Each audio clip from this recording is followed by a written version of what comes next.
quero vos cumprimentar com a paz do Senhor, amém? Nós estamos felizes por mais uma vez nós estarmos na casa do nosso Deus, podendo ter a oportunidade e o privilégio de adorá-lo.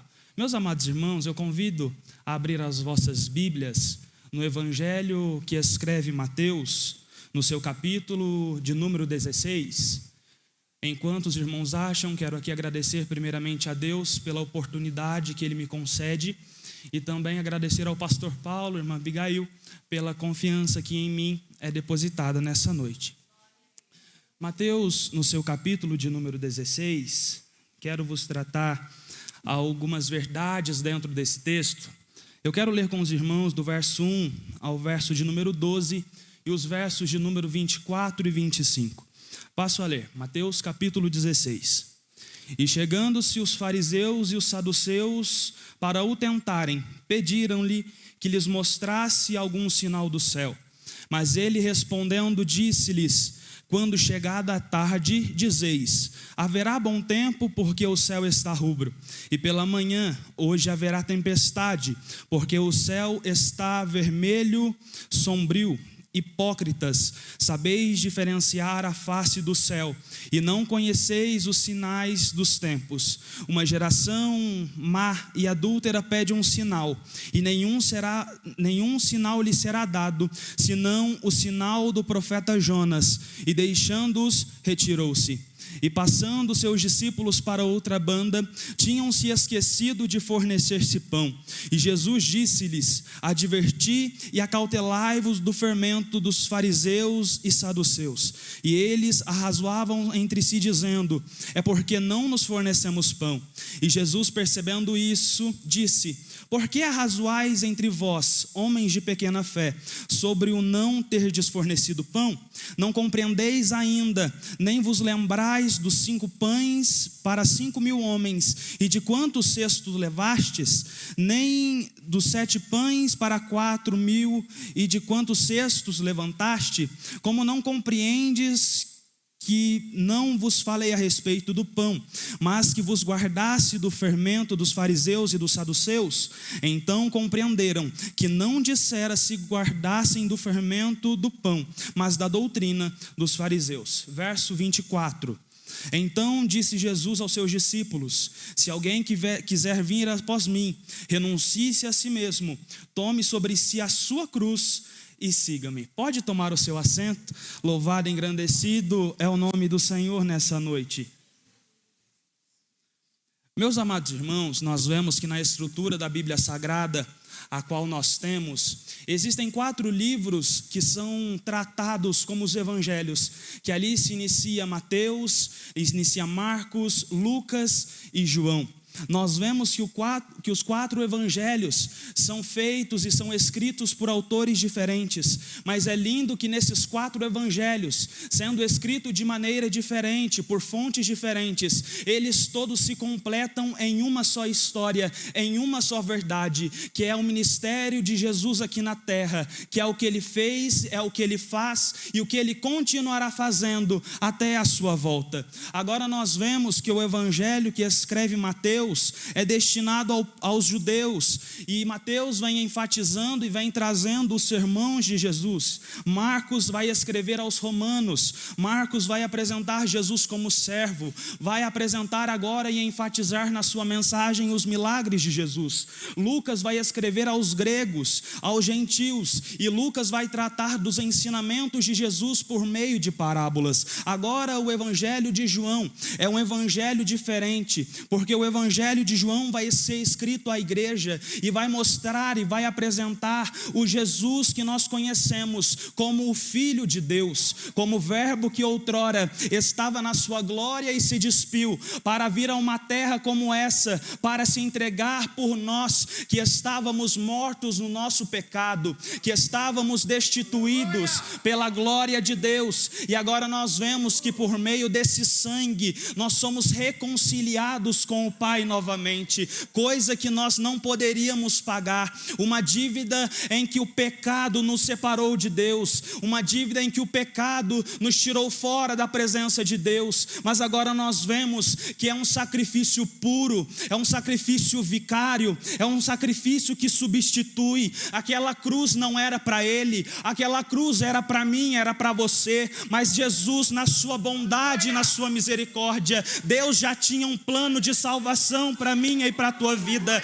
e nessa noite nós somos alcançados pela graça, a graça que não vem de nós, porque Paulo em Efésios capítulo 2 versículo 8 vai dizer que a graça é por meio da fé, e isso não é de nós, isso é dom de Deus. Se nessa noite nós estamos aqui adorando a Deus com o privilégio de respirar, todos estão aqui, creio eu, que alimentados, tomaram banho, se arrumaram para vir à casa de Deus, nós estamos aqui para adorar e engrandecer a Ele, porque o sacrifício dele nos substituiu e nos religou novamente ao Pai. Nessa noite eu não sei se você consegue entender isso e a importância que isso tem, mas nós fomos alcançados por essa graça. Eu e você não merecíamos, mas essa graça de Deus, ela nos alcançou por meio de Cristo Jesus.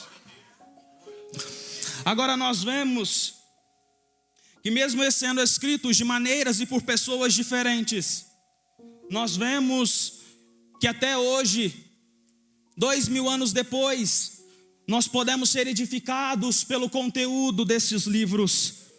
Agora nós vemos que Mateus vai trazer o caráter profético de Jesus, que agora vai evidenciar que Jesus é o rei que outrora fora prometido. Agora nós vemos que Mateus vai trazer a ideia que Jesus é o rei que outrora disseram. Agora isso vai ficar claro em Mateus no seu capítulo 27 e versículo 37, que vai ter: este é Jesus, o rei dos judeus. Mas agora nós chegamos na passagem a qual nós lemos, Mateus no seu capítulo de número 16. Agora chegam dois grupos até Jesus, alguns fariseus e alguns saduceus. Os fariseus eram um grupo judeu que lançou as bases do judaísmo rabínico, seguiam a lei de Moisés, seguiam os costumes e a tradição dos seus antepassados. É um grupo que é tratado como legistas, legalistas e hipócritas. Agora um segundo grupo que chega é os saduceus. Era um partido religioso formado principalmente pelas famílias sacerdotais, os que tinham mais meios, mais condições sociais.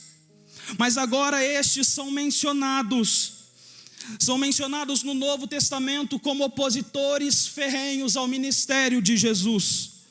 Mas agora nós vemos e nós precisamos entender uma verdade dentro desse texto. Os fariseus e os saduceus eram dois grupos que não se davam, não se batiam, não tinham interesses em comum para que se juntassem. Mas agora nós vemos que chega um homem, um bebê que nasce num estábulo, que é colocado numa manjedoura, agora que não veio como um rei, como um político, mas veio como um homem, na sua forma de Deus, mas agora ele se dispe e ele se coloca numa forma humana para vir aqui e morrer por nós.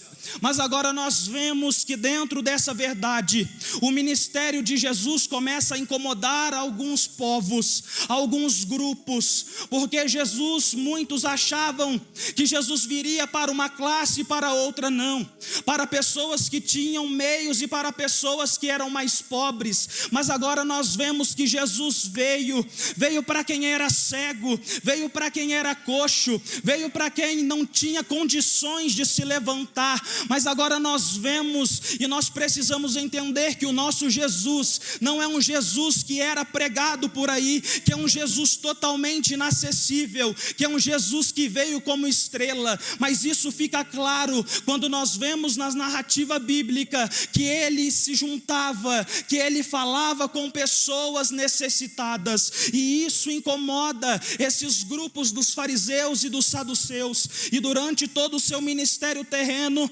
nós vemos que muitas das vezes o queriam pegar Jesus pelas suas palavras, queriam acusar Jesus de alguma coisa para que o ministério dele fosse cessado, mas na verdade nós sabemos que aquela tentativa desses grupos falhou, porque o ministério de Jesus foi bem sucedido. O ministério de Jesus foi tão bem sucedido que 2000 anos depois nós estamos aqui adorando e engrandecendo. E mais uma coisa, nós temos uma esperança que em qualquer momento nós seremos arrebatados e para sempre nós vamos morar com Ele.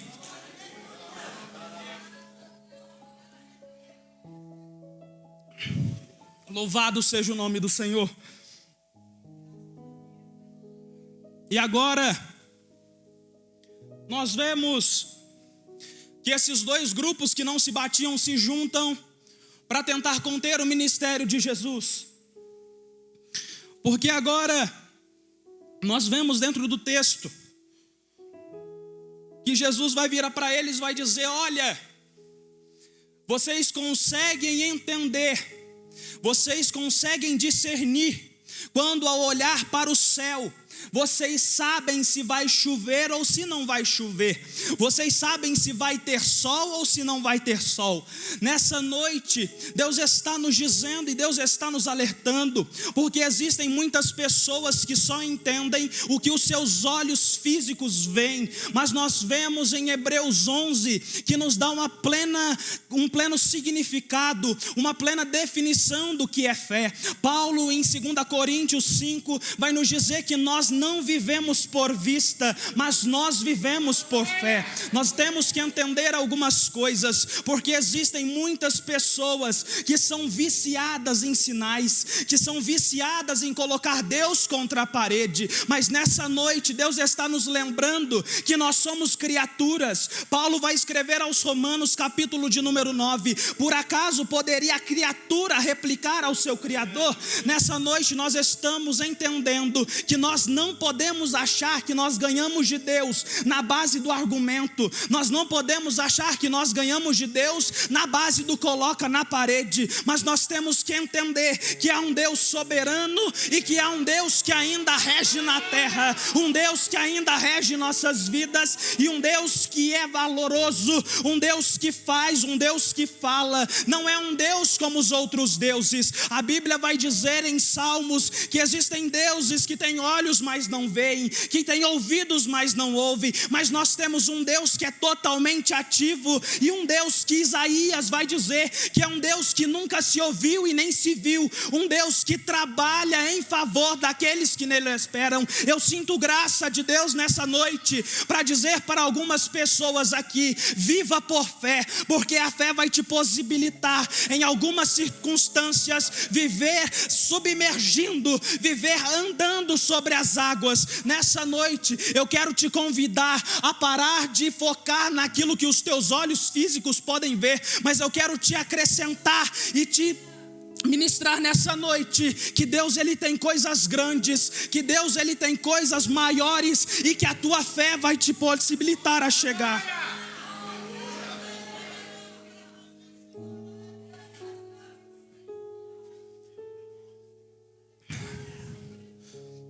Agora, Jesus vai chamar esses dois grupos de hipócritas. Vocês só conseguem entender e só conseguem compreender aquilo que os olhos de vocês podem ver. Mas agora, a partir do versículo 5, vai dizer que os discípulos passam para outra banda, que passam para o outro lado. Mas agora, os discípulos se esquecem de levar pão, esquecem de fornecer uma coisa básica para a sua alimentação. Mas agora, Jesus vai virar para eles e vai dizer: olha, vocês tomem cuidado, vocês tenham cautela com o fermento dos fariseus e dos saduceus. Tenham cuidado. Essa expressão fermento é usada também no capítulo 13 de Mateus. Jesus vai dizer que o reino dos céus é semelhante a um fermento que uma mulher coloca na massa. Poder de crescimento. Mas agora, 3 capítulos depois, é uma forma totalmente diferente que Jesus apresenta o fermento. Agora Jesus vai virar e vai dizer: vocês tomem cuidado com o fermento deles. Mas agora, como os discípulos, mesmo andando com Jesus, mesmo tendo relacionamento com Ele, eles pensam: Ele está falando de fermento, é porque a gente esqueceu do pão. Ele está jogando na nossa cara que a gente esqueceu uma necessidade básica. E agora Jesus percebe que eles não entendem muito bem o que Ele falou. Agora Jesus vai virar para eles e vai dizer: por que vocês estão tão confusos? Por que vocês se arrazoam por causa do que eu falei? Homens de pequena fé, sobre o não ter desfornecido o pão, aquilo que você ingere, aquilo que você come. Agora Jesus vai fazer uma coisa. Jesus vai virar para eles e vai lembrar de uma coisa. Será que vocês não se lembram? E vocês estão aí arrazoando. Por acaso vocês não lembram dos 5 pães que deram para 5.000 homens? Será que vocês não lembram dos cestos que vocês levaram? Será que vocês não entendem dos 7 pães que deram para 4.000 comer e que ainda sobra cesto? Agora Jesus estava falando para eles: por que vocês se arrazoam?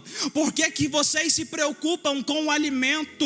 Eu sou o pão da vida, o pão da vida que desceu do céu. Vocês não entendem que eu já fiz a multiplicação? Vocês não entendem que outra hora eu fui o Deus da provisão? E vocês agora estão achando que eu estou preocupado com o pão do alimento? Nessa noite Deus está nos lembrando que é para nós pararmos de nós nos preocuparmos e lembrarmos que Deus é o Deus da provisão, que Ele é o Deus da multiplicação. Podem ter dias que você vai olhar e vai dizer: não tem como. Tem dias que você vai olhar e vai dizer: vou passar dificuldade. Mas nessa noite Deus está te lembrando: Ele é o Deus que cuida da tua casa, Ele é o Deus que cuida do teu trabalho, Ele é o Deus que cuida do teu deitar, do teu levantar. Eu sinto graça de Deus nessa noite.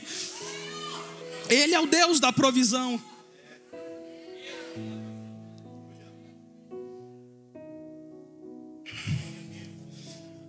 Aleluia. Agora,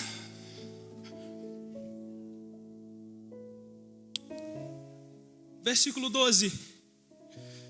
Então, agora eles compreenderam que Jesus não tinha dito sobre pão, sobre o pão físico, mas Jesus tinha falado a respeito da influência do ensino dos fariseus e dos saduceus. E nos dias em que nós vivemos não é diferente. Quantos fariseus e quantos saduceus do século 21 nós temos enfrentado? Quantas doutrinas pagãs tentam introduzir dentro da igreja? Quantos ensinamentos falsos colocando nós, criaturas, como centro? Nós precisamos ter cuidado com o fermento deles. Nós precisamos ter cuidado com a influência deles. Mas agora entra numa outra parte. Agora Jesus vai chegar às partes de Cesareia de Filipe.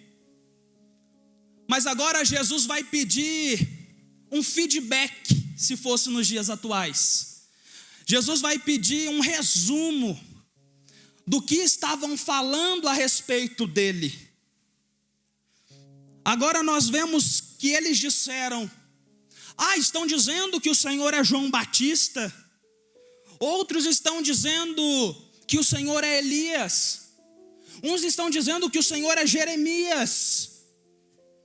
Mas agora Jesus vem com uma pergunta para quebrar protocolo. Agora Jesus vai dizer: beleza, vocês sabem o que eles falam. E vocês, o que vocês falam de mim? O que vocês creem que eu sou?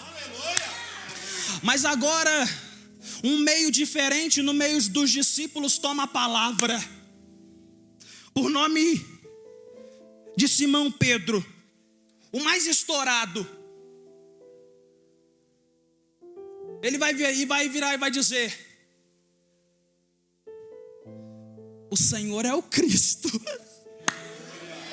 O Senhor é o Cristo, o Filho do Deus vivo. Nessa noite o céu está te perguntando: quem é Jesus na tua casa? Quem é Jesus no teu trabalho? Quem é Jesus na faculdade? Quem é Jesus na escola?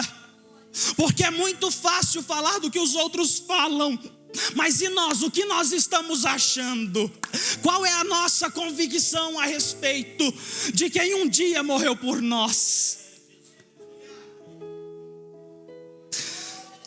Agora Jesus vai virar para Pedro e vai dizer: bem-aventurado você, bem-aventurado és tu, Simão Barjonas, porque uma coisa eu venho te dizer: não foi carne que te revelou isso, não foram homens que te falaram, mas foi o meu Pai que está no céu. Mas agora nós vemos, e me chama muita atenção, que no mesmo capítulo, versículos depois, Jesus começa falando para seus discípulos que era necessário ir a Jerusalém, que era necessário padecer na frente dos anciões, dos principais, dos sacerdotes, dos escribas, e ser morto e ressuscitar ao terceiro dia. Mas nós vemos agora, imagino eu, que Pedro, todo confiante, tinha acabado de ouvir uma coisa dessas, que ele era bem-aventurado, que Deus tinha revelado que Jesus era o Cristo. Agora Pedro vai chamar Jesus de canto, chamar Jesus de lado, e vai falar: Jesus, não precisa disso não. Tem compaixão do Senhor, tem compaixão de ti, e eu te garanto, não vai acontecer isso não. Jesus na mesma hora vira para Pedro e diz: para trás de mim, Satanás. O homem que há versículos atrás era bem-aventurado, agora ouve: para trás de mim, Satanás. Nós precisamos entender que, como criaturas que somos, nós não podemos colocar Jesus contra a parede.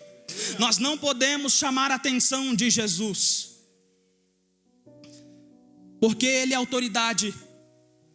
Me lembro, e isso com muito carinho, que quando era menor, eu e meu pai, quando meu pai fazia algo, eu falava: pai, é de outro jeito, não é assim.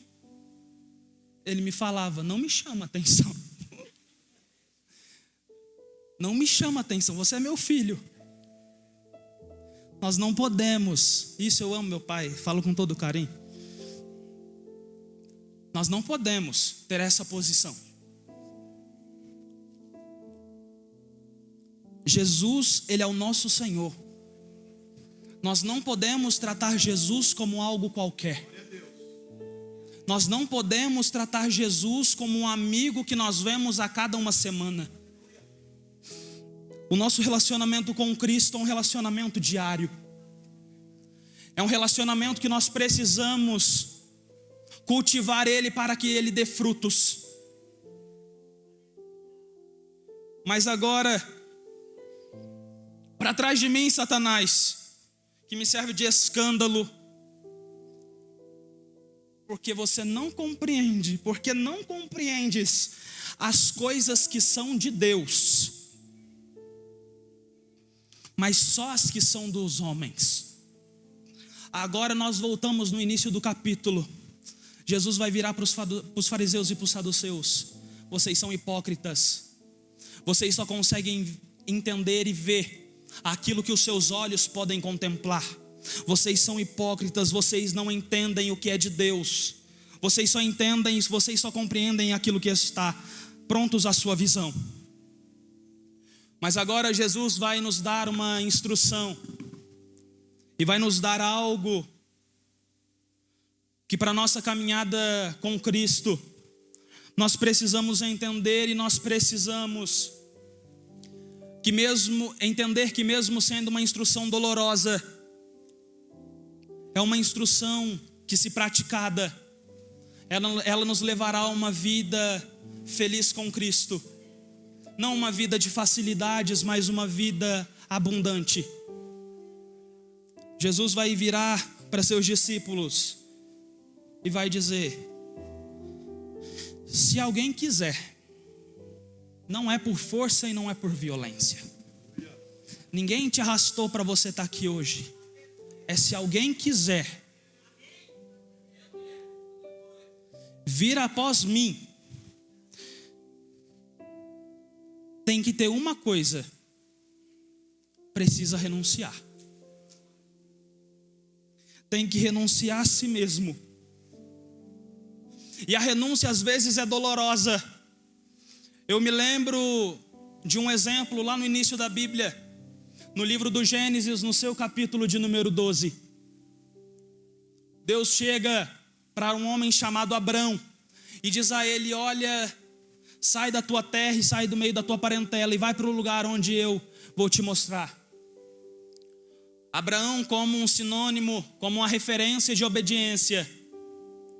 Abraão obedece, Abraão segue a instrução de Deus. Mas agora nós vemos que no capítulo de número 15, após acontecer algumas coisas com seu sobrinho, nós vemos que Deus, ele vai animar Abrão e vai lhe prometer um filho. Dos capítulos 15 ao capítulo 20, nós vemos que envolve outras pessoas e que um jeito para adiantar aquela promessa que Deus havia feito é tido, envolvendo Agar e Ismael. Mas nós vemos que agora o filho da promessa, a promessa vem se cumprir 6 capítulos depois. E isso me enche de alegria, porque o nosso Deus cumpre promessas. Agora nós vemos que no capítulo 21 de Gênesis, vai dizer que tudo aconteceu quanto o Senhor havia determinado. E tudo aconteceu como o Senhor havia falado. Abra um parêntese aqui. O ano era 2004. Com os meus 2 irmãos, meu pai e minha mãe. Agora minha mãe começa a ter alguns sintomas. E nós vemos, e ela descobre que ela estava grávida. Mas nós vemos, isso ela me contando, que ela chorava muito pela situação a qual eu estava vivendo, que era um contexto um pouco conturbado. E ela chorava muito. E agora nós somos vizinhos entre 2 casas de uma regente do círculo de oração da Coab. Ela descendo na rua, agora sai uma mulher de lá de dentro e fala: eu tive um sonho com você. E ela diz: olha, eu sonhei que você estava grávida, mas que você chorava muito. Mas agora Deus está te dizendo: o que tem dentro da tua barriga, o que tem dentro do teu ventre é meu projeto. E eu te digo mais, ele vai ser pregador do meu evangelho. Nessa noite, Deus está te relembrando das promessas que Ele fez. Ele está te relembrando das promessas que Ele te fez. E cá estamos nós, 18 anos depois, eu ministrando a palavra na igreja onde eu nasci, onde eu cresci. Deus é Deus de promessas. Deus é Deus que fala e não volta atrás. Ah, como Deus cumpre promessas. E agora no capítulo 21 de Gênesis, a promessa se cumpre. Mas voltando à renúncia, no capítulo 22, Deus vai chegar para Abraão e fala: Abraão, toma o teu único filho. E não é Ismael não, é o filho da promessa.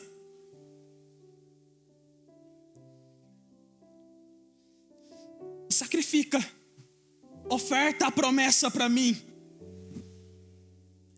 Deus sempre vai te provar. Deus não tenta, Deus prova. Deus sempre vai te provar naquilo que é valioso para você, naquilo que tem importância. E agora Deus vai pedir o único filho, o filho da promessa, o filho da velhice. Mas agora Abraão, ao invés de murmurar, de reclamar: ah, Deus é o filho da promessa, o Senhor me deu e é isso, eu não vou dar. Abraão toma o menino e vai para o lugar em que Deus falou que tinha que ir. A um certo ponto, nós vemos que o menino pergunta: pai, tem tudo para o sacrifício. O sacrifício está quase completo. Mas o que vai sacrificar? O que vai ofertar?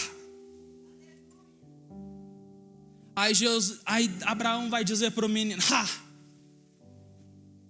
Deus proverá. Deus vai prover, meu filho, fique tranquilo. Quem renuncia vive milagre. Quem deixa por Jesus vive milagre. Eu não estou falando aqui que Ele vai abrir porta. Eu não estou falando aqui de ser mendigo de milagre, de ficar só pedindo. Mas eu estou falando aqui de que renúncia gera milagre, que renúncia gera providência, que renúncia gera o sobrenatural. E nessa noite, eu quero te fazer um convite. Talvez você ainda não se entregou para Jesus. Meu tempo está acabando. Na semana passada eu fui visitar uma das nossas congregações para pregar num culto de missão. E quando nós estávamos cultuando a Deus, louvando, tinha uma senhora. Mas essa senhora chorava muito. É uma senhora bem avançada de idade. E ela com um lenço no rosto, chorando o culto todo, cantou chorando, dízimo e oferta chorando. Eu peguei o microfone chorando. Meu pai estava lá, meu pai sabe. Eu fiz o apelo de quem precisava se reconciliar com Deus. E imediatamente essa senhora sai do círculo de oração e vem à frente. E eu comigo: Jesus, no meio do círculo de oração. Mas ela sai do círculo de oração. E quando ela está chegando, ela me levanta uma foto 3x4 na mão. Quando eu olho de longe, percebo que é um homem. Ela diz: olha, tirei o microfone, perguntei para ela: quem é ele? E ela me falou: é meu filho. Fazia parte do grupo de louvor do Vila Rica. Tem um quarto cheio de instrumentos musicais dentro de casa, mas está vazio, porque permitiu que Satanás mentisse e foi enganado, se desviou dos caminhos do Senhor. E eu recebi uma notícia na sexta-feira de manhã que ele foi internado em Campo Belo, Campo do Meio, numa clínica de recuperação. Mas eu sei que com a foto 3x4 dele aqui, Jesus pode visitar ele lá. Jesus pode visitar ele lá onde ele está. Talvez a pessoa que você ore pela salvação dela não esteja aqui. Talvez ela pode estar num bar, num prostíbulo. Mas eu quero te lembrar que o mesmo Jesus que está aqui, Ele está lá. Nessa noite, se tem alguém para reconciliar com Jesus, o convite está feito. Hoje é dia de salvação para a tua casa. Hoje é dia de salvação. Eu vejo pessoas chorando e existem mãos levantadas. Vem aqui à frente se tem alguém. Jesus tem coisa nova para a tua vida. Jesus quer te dar uma nova vida, lavada, remida pelo sangue de Jesus. O meu tempo está acabando, mas nessa noite, se tem alguém, vem aqui à frente, nós vamos orar. O meu tempo está acabando.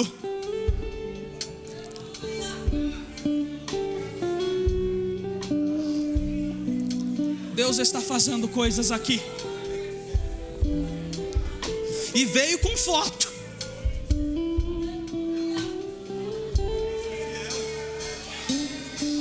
Se tem alguém, o Espírito Santo fala ao teu coração. Se tem alguém que quer aceitar a Cristo, venha. Se tem alguém que quer reconciliar, venha.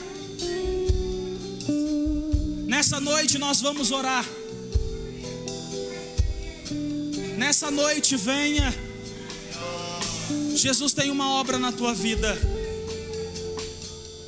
Se porém não tem mais ninguém, que Deus te abençoe e que você tenha uma próxima oportunidade. Nós vamos orar. Se tiver alguém, pode vir ainda. Senhor Jesus, nós te louvamos e nós te engrandecemos, Senhor, por essa oportunidade. Senhor, em que pessoas saem de seus lugares com fotos de pessoas, Jesus, e eu sei que do mesmo modo que o Senhor visitou aquele homem em Campo do Meio, eu sei que o Senhor pode visitar essas pessoas que estão à frente. Jesus, entra com salvação, entra com providência, e na autoridade do teu nome, nós cremos que o Senhor pode mudar histórias. Confirma, Jesus, e nós te pedimos que se tiver alguém, dê outra oportunidade. E no nome de Jesus nós te agradecemos e nós te louvamos, em nome de Jesus. Amém e amém. E assim eu agradeço a minha oportunidade no nome de Jesus.